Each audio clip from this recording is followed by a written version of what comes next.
Versus Pakistan first T20। Pakistan ने toss जीत के पहले बॉलिंग ली।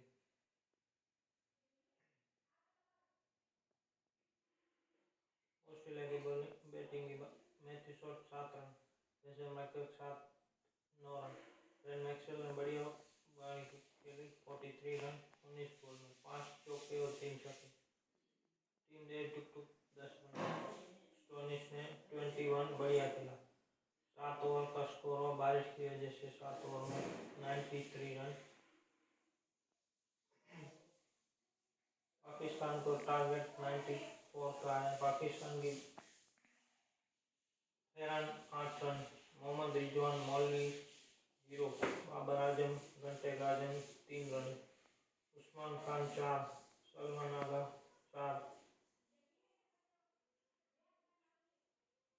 अफरीदी 20, दूसरा अफरीदी 11। Flop batting. ऑस्ट्रेलिया की बॉलिंग की बात करें, स्पेंसर जॉनसन ने 2 ओवर में 29 रन देके 1 विकेट। ब्राटली 2 ओवर 13 रन 3 विकेट, बढ़िया बॉलिंग। नेथन एलिस में बहुत बढ़िया IPL ऑप्शन आ रहा है, उसमें उसकी सब फ्रेंचाइजी की नज़र में नेथन एलिस होगा। 2 ओवर डाले, उसमें 9 रन दे के 3 विकेट लिए। इकोनॉमी 4.4 का। Adam Zampa 1 over 11 run 2 wicket, उसने भी बढ़िया बॉलिंग की।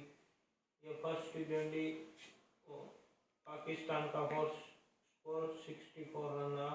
पाकिस्तान ये T20 29 रन से हारा। अभी ये 3 T20 है। फर्स्ट T20 पाकिस्तान 29 रन से हार गया। ऑस्ट्रेलिया ये T20 29 रन से जीत गया। स्पेशल स्पोर्ट्स क्रिकेट को सब्सक्राइब कीजिए, लाइक कीजिए, शेयर कीजिए। जय हिंद, जय भारत।